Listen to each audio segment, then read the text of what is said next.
ఎన్నికల సంఘం ఒక నోటిఫికేషన్ ఇచ్చింది.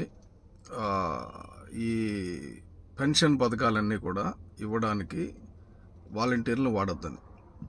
వాలంటీర్ల వినియోగంపై దాదాపు ఒక సంవత్సర కాలంగా రకరకాల నిబంధనలు వాళ్ళు ఎందుకు పెట్టాము, మన కార్యకర్తలనే పెట్టుకున్నాము, మన ప్రచారానికి పెట్టుకున్నాము అని విజయసాయిరెడ్డి చెప్పిన దగ్గర నుంచి ఈ రోజు వరకు దాని మీద రకరకాల అనుమానాలు ఉన్నాయి, ఊహాగానాలు ఉన్నాయి. అయితే ఇప్పుడు ఏమంటే ఈరోజు చెప్పారు, ఇప్పటికిప్పుడు చెప్పారు ఎలాగా వాళ్ళని ఏం చేయాలి అని చెప్పి బొత్స సత్యబాబు గారు ఇందాక ప్రెస్ మీట్ పెట్టి అంతా రాజకీయం చేయకూడదు, ప్రతిదీ రాజకీయం చేయకూడదని.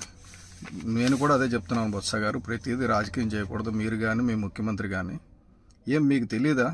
మీరేం గాడిదలు కాస్తున్నారా? సంవత్సరం ముందు నుంచి ఎన్నికలు వస్తాయని తెలుసు కదా. అసలు పంచాయతీరాజ్ వ్యవస్థను నాశనం చేసి వాలంటీర్లు లేకపోతే పని జరగదన్న పరిస్థితి తీసుకొచ్చింది మీరు కాదా?